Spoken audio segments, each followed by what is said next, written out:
बिहार चुनाव खत्म होते ही अब सबका ध्यान झारखंड की राजनीति पर केंद्रित हो गया है।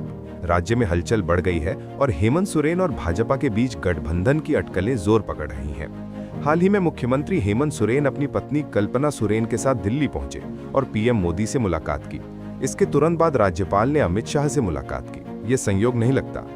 सियासत में समय का महत्व होता है और इसी कारण से झारखंड में जेएमएम भाजपा गठबंधन की चर्चाएं तेज हो गई हैं।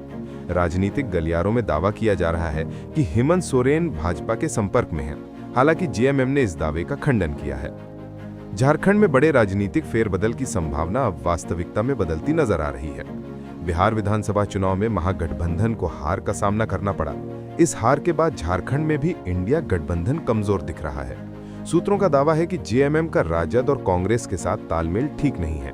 ऐसे में संभावना जताई जा रही है कि हेमंत सोरेन और भाजपा के बीच नया गठबंधन बन सकता है। सवाल ये उठता है कि ये धुआं कैसे उठा और क्या हेमंत सोरेन और भाजपा मिलकर नई सरकार बनाएंगे। झारखंड विधानसभा में कुल 81 सीटें हैं। बहुमत के लिए 41 विधायकों का समर्थन जरूरी है। वर्तमान सत्ताधारी गठबंधन में जेएमएम के पास 34, कांग्रेस के पास 16, राजद के पास 4 और वामपंथी दलों के पास 2 विधायक हैं।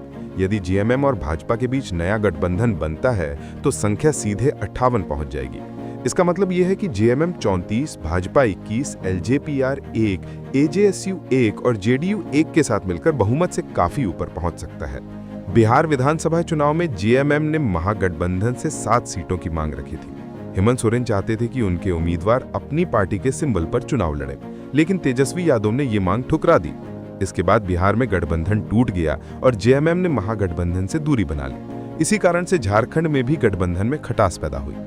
सूत्रों के अनुसार हेमंत सोरेन के कैबिनेट में कई मौके आए जब वो कांग्रेस और राजद के मंत्रियों के साथ मौजूद होने के बावजूद सीधे संवाद नहीं कर पाए। कई कार्यक्रम रद्द हुए या हेमंत सोरेन उनमें उपस्थित नहीं हुए। मुराबादी मैदान में नियुक्ति पत्र वितरण कार्यक्रम में राजद और कांग्रेस की फोटो नहीं होने से गठबंधन में दूरी की खबरें और तेज हुईं। दुमका में भी राजद और कांग्रेस के मंत्री अनुपस्थित रहे।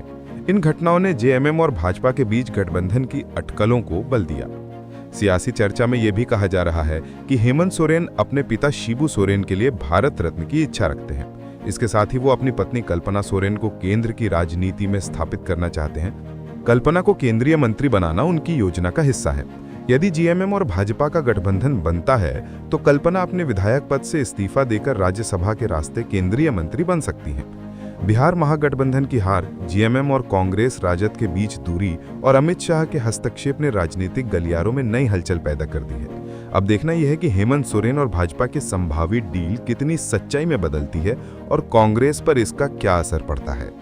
And never miss an update. Download the One India app now.